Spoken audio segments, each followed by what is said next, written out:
Welcome to Star Citizen Live. I'm your host, Jared Huckabee. What the F were we doing for 4 months, Benoit? All right. So for 4.0, between 3.24.3 and 4.01, the team have fixed 2,900 bugs. But did you fix the right ones? It's the complexity of some of them require a specific handling.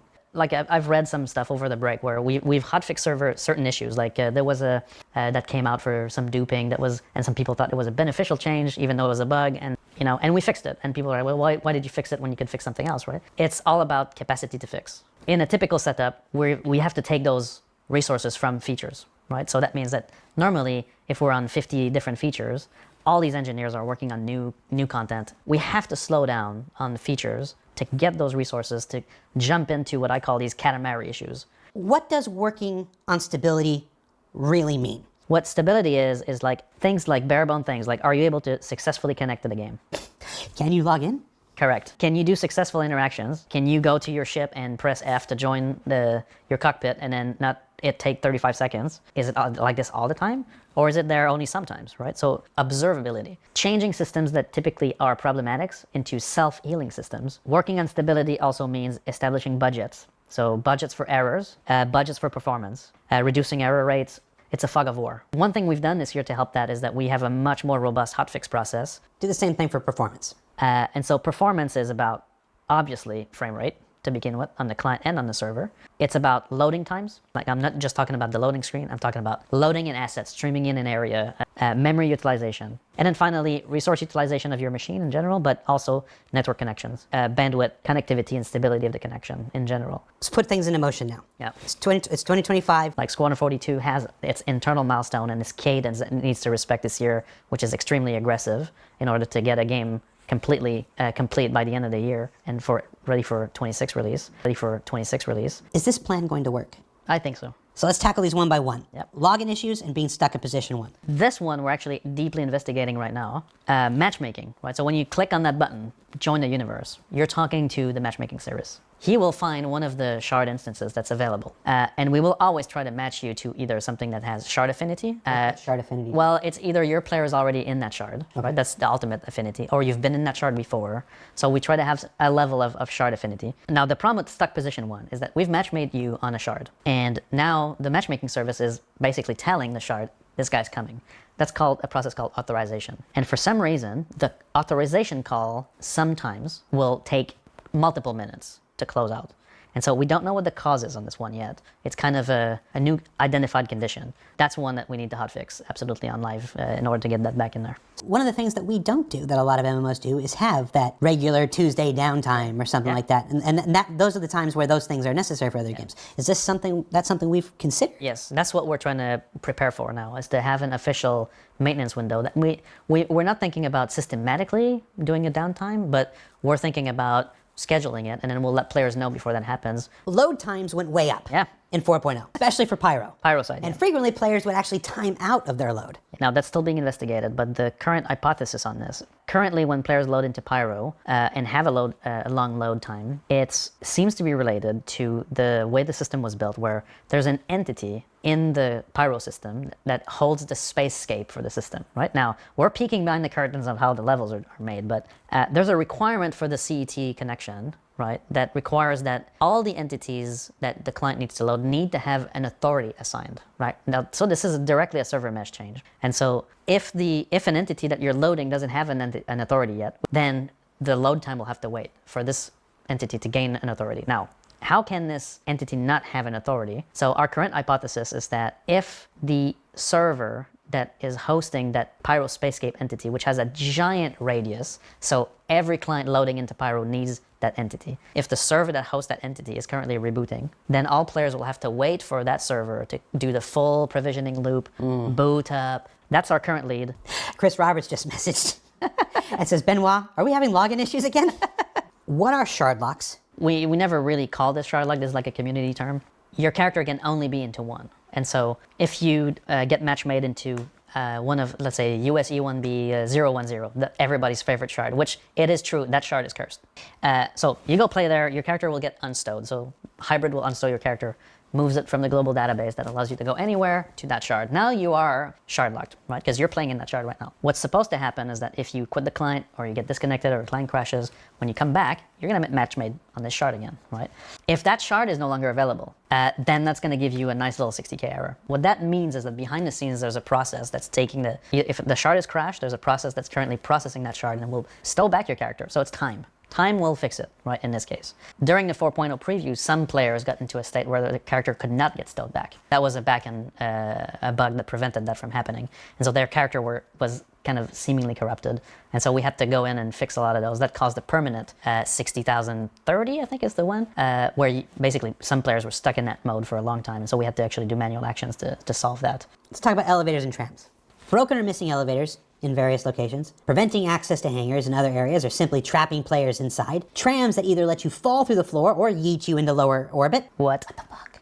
This is a very old system. So the transit system is composed of multiple components. Peripherals, for example, the button you press to call an elevator. Gateways, which are locations where a carriage can stop at. You have carriages, which are either elevators, trains, trams, all these things that move along a path. And then they go from gateway to gateway.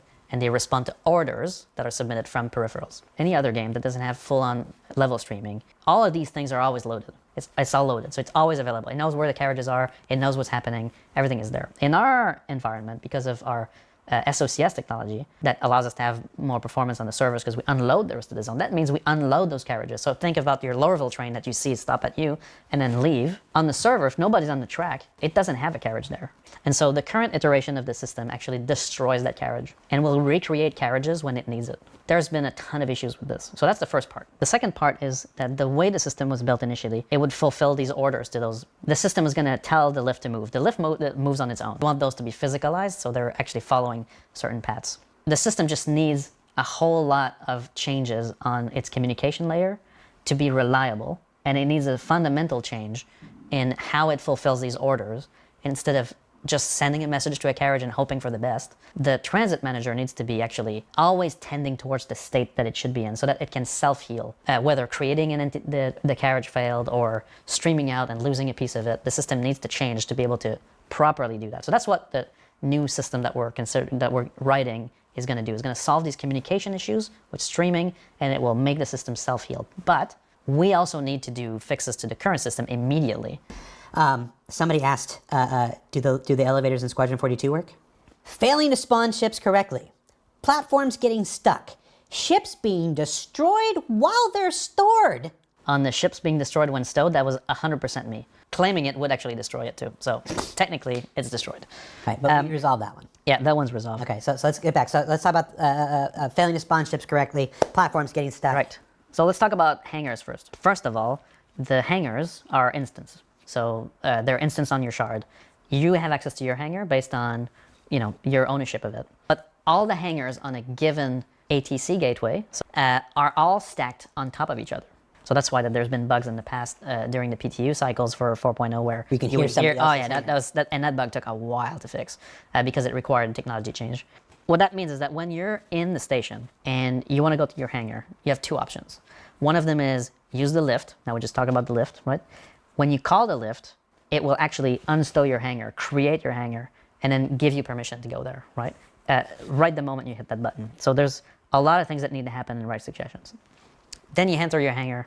There's render culling that comes into play that will make sure that you only see your hangar, even though everybody's on top of each other, that physics only affect you, right? One of the big problems that we're dealing with right now, the platform itself it's moved, right? It's not a physical movement, so it's not physics driving the movement. The ship is physics enabled. That is a recipe for disaster. Correct. When you see flapping like that, it's like the combination of things, right? And so we're currently discussing a solution because there are limitations that the way it's made is the way that they were limited to make it, but we need to fix it. So it's either both elements are statically moved or they're both physically driven. You can't have this combination. That's what causes all these things. So that's why sometimes server FPS is good, performance is good, all your ships are going to go up, that platform, everything's great. And some other times, the unstow issue is actually, we think at the moment, a bug where in the timing of when you leave your hangar, we need to stow back this hangar, right? Because if you go to another shard, we want you to have access to your hangar. The timing of this, if there's a ship on the pad when you leave, there's a possibility in the timing where the ship will be stowed with the hangar instead of being stowed on its own, and then the hangar is clean. And that condition is not properly detected when you unstow the hangar again. Like the hangars, the elevators, the hangar doors, the ATC systems are all part, in my mind, of what I call the traversal of the game, right?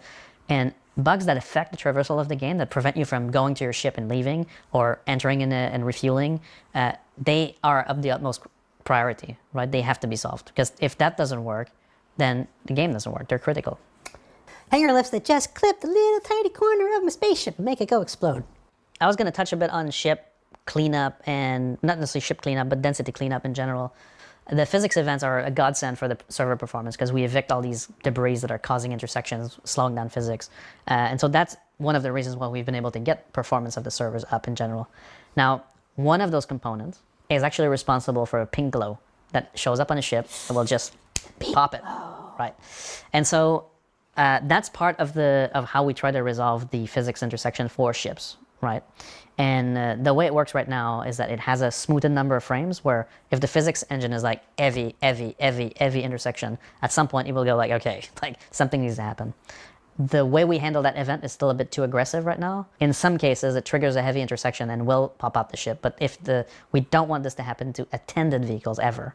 And so we're working right now at adjusting that flow so that only unattended vehicles in full intersection for a very long number of frames are cleaned up. And so right now it's a bit too aggressive for this part. But the distinct glow, pink glow, is we added that to make sure we could identify those problems which we expected would kind of happen until we tuned the system properly. We are at 2 hours. I want to keep going. Yeah. Inventory and item persistence issues. Right. Items are disappearing from inventories, ships, and storage containers. This includes bought items, looted items, mission cargo. On the inventory system, or I should say on the item system, so the way the entities are tracked, entities have entity classes that define what they are, right? And there are, I want to say, tags or configurations we can attach to entities for things that we want to automatically clean up, right? Again, we're back on cleanup, right? Because it's important. So, for example, AI characters will have what we call an auto stow or auto bury policy. Auto stow will bring something back to an inventory after certain conditions are met. Auto bury will destroy an entity if certain conditions are met, right? Automatically. So that's our ability. That gives us our ability to go, this thing is good, let's say for 12 hours, and after that, we can get rid of it. This is true for like debris or things we spawn on the side or things like that. And so a lot of people have reported losing items, for example, from CZs that were acquired in CZs. Mm-hmm. At that point, it wasn't even a system issue. It was really, those items were flagged to auto-destroy. That was a bad setup, right? And so now I know that a lot of those items have been retagged, right? And so the auto policy will not apply to them, or not if they're attended. Again, it's all about, making sure that the right tags are on them. So that explains some of the inventory things. There was one I was looking into with a player actually recently, where when you read your inventory, there's caching going on, right? And when your inventory changes, that cache is supposed to be expired. In certain locations, for some reason, that cache, like especially in CZs, was causing some problems. So opening your inventory in the CZs would be empty, and then you open it again, and then you store something in it, and now other items show up. That's a telltale issue of the cache. So we're actually revamping the query cache right now. Your stuff is there. It just can't show. It's cache as nothing. Yeah, exactly. So LTP is a fairly complicated system, but if I can simplify it as much as I can, when you stow something in an inventory, we take that item and we process it. Now let's take a easy example. Let's say a single gun, a P4. You have a P4, you put it in an inventory that you own. A record is created for it's an ownership record that says this player owns a P4, right? Now these records we write to all the time. If you unstow that gun, meaning you put it in your hands, right? We destroy that record, because now it's in play. So you play with the gun and then you stow it back. That recreates the record. So these records should always represent what you've got in your inventory that you own. Now, where it gets complicated is that these things can be hierarchies that contain items that then need to be processed. And so we don't persist everything to LTP. Only a select set of entity classes that designers control will go into LTP. For example, ships are a good example, things like that. Now, when we stow a ship, we look at its entire hierarchy, and there might be things attached or loosely left in the ship that are LTP. On the list. Correct, and now they have to be added in. Also with LTP, there's also sometimes perception issues that things should persist, right? Like, for example, a classic case is a ship left in the shard between patches, right? You're flying your ship in 324 and we release 4.0. If you leave the ship there in the shard, right, you don't have an ownership record for it, right? The ship needs to be stowed. In the case where you claim that ship again, we think that there might be some cases where the inventory, the record data doesn't follow, and so the LTP record is not recreated. And that could be a source of some of the lost ships in the LTP data. But overall, we're not happy at all with that solution in general. The aggressive ship despawning mechanic. Yeah. Sometimes ships are despawned while people are still inside them. Yeah, that should not happen. Even if he's not piloting, and even if it's not his ship, we should not be despawning those ships at all. And so that's definitely on the lookout right now as to why it happens. I mean, there's a couple root causes. Unfortunately, for it just looks the same, right? Again, if you don't have the pink glow, right? The pink glow is a telltale tells it's physics. If the ship just despawns out of midair, your ship is considered unattended and you're still in it and it despawns, is completely like that needs to be solved right, like hotfix right away. Mission bugs. Yeah. Arriving at a location and having no AI spawn. Mission objectives failing to register. And cargo disappearing upon completion. And the way the missions work, if you can picture it in your mind, is that there's a mission management module. And then when you reach certain locations, right, when you stream in that location, a mission module at that location is going to actually kick in and has its own logic for, like, if you're picking up a box, you get to that location, there's a mission module that pops up. Does the pickup logic. When you unpick up, it's like, oh, you need to go to this other one. Then there's another mission module at that location. Now that's the way, and then if I add global events on top of that, there's a global events manager on top of that. That was like a global thing on the server. Now, I've said global multiple times here. Every single one I said, every single time I said global is not compatible with server meshing because we don't have a global entity setup, right? And so what needed to happen is a fairly large engineering task. I hate that we just said refactor, that we branded this as refactor, because it's really a new core mission system behind the scenes, which is completely outside of the game servers and does the orchestration of what a mission is and the global flow of a mission. You have something to complete. There are phases, objectives, there's state tracking, there's requirements, and rewards. They all communicate to the mission system that then ticks the logic of the mission forward. The fundamental work was to make sure that the mission system was functional in server meshing. That was really the part of the gameplay element that was completely incompatible with server meshing. And so markers are always a big issue. Have always been a big issue in Star Citizen since the very beginning. You're on a Pyro game server and I'm on a Stanton game server, but I add you to my party. Now I want a party marker on you, right? My game server doesn't even have your star system loaded. Like, it doesn't even know what's going on, right? And so for that, we needed a piece of technology that would allow the streaming system to stream your entity marker on my server so I could actually see your position changing. And so we've built all of this in place, but that's a fundamental change to how markers work. And now I'm going to dive into why do we have that many bugs behind it. It's almost like we need a replication layer for the mission system itself. Almost, right? Like for things that are tracking objectives across systems, things like that, right? And so the way we call those things, like the markers, are independently streamable entities, which basically allows us to have a marker on an entity that's, anywhere in the server mesh. Now that system works, right? It's in place. It's been fairly reliable, but that touches on all the markers in the game. And so a lot of issues came up for that. And one of the things that we have not tackled with the refactor is how missions are built. We have not provided this team with the right tools to build compelling missions. Quantum drive.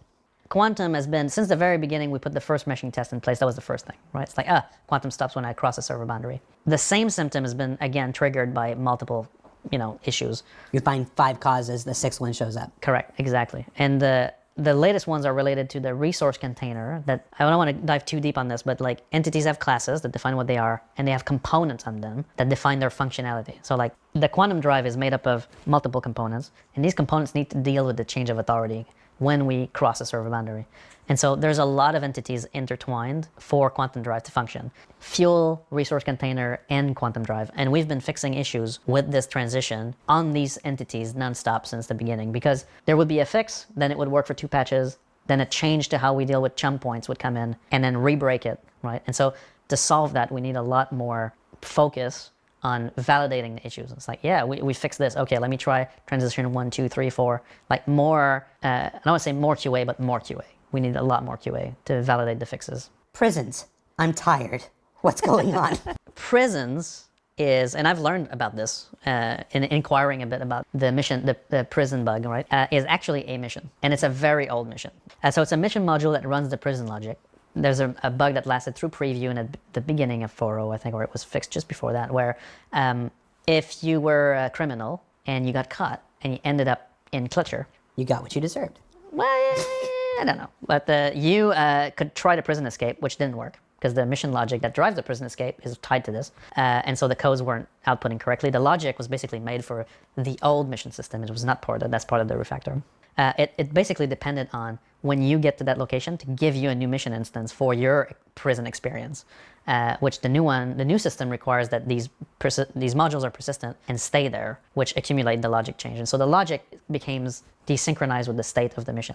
And in the elevator, look forward to the front, to the prisoner whose fate is blah, blah, blah. And then you would press the elevator. Again, elevators are back. Press the elevator to leave. And then it would never detect that the action area that you're leaving is actually triggering, which triggered the leave prison logic, right? And so the guys have done a hotfix for this in preview, actually at the end of the preview, I think, where they've moved the logic for this leave prison flow to the actual law component that's on your character. And so now we're guaranteed that no matter how weird this flow would get, it's actually going to be reliable. As long as the elevator works. As long as the elevator works. We could sit here for another 2.5 hours and say all kinds of grand things and just be like, as long as the elevator works. Mining. Mining and harvestables are always in large quantities, right? They could be a very large performance hog, and so they're highly virtualized. And so there's a conversion from render node to entity that is, for some reason, very slow. And so we're diving into trying to figure out what's going on, but that's what's happening. So that's why it takes time for them to show up properly. Mission sharing has also been reduced with new strict rep gates. I just thought that sucked. I didn't think you had an answer for it. No, I got an answer for it. I went to the people. You screwed up mission sharing and the payouts, and it's miserable and it's terrible now. Well, so there was a bug that caused everybody in a given mission to get the reward for the missions, right? So that means if a mission payout was 10K, then everybody would get 10K, everybody participating. It was amazing. So, I loved it when that so the funny bit is I talked to Rich Tyler about it, and he's like, I couldn't catch it before they fixed it. That's what I want. And so ultimately, it wasn't exactly what we wanted, but that's the direction we want to go in. We want to encourage you guys to play together. And so having those rewards divided is kind of a counterpoint, right? To get people to play together. Like, why would I group with you if I'm going to get half the payout? The thing is, like, the system doesn't work the way we want it to do. So the fix did go through, right? Because it was an easy fix and we had the right persons in place to do it. But that's not where we want this to be. We do want to improve that part. We're at 2.5 hours and talking about all the bugs that still need to be fixed. Correct. And the one bug we did fix was one we didn't want to fix. I know, it's crazy, right? If there's one thing you want to make sure people take away from this today. We really care about making the work of our teams shine. And we're going to work our ass off to get this game stable and solid and to be the game that we want to be. I think it's about time we do that change. Well, Spirit Wolf 655 in chat says, pure BS.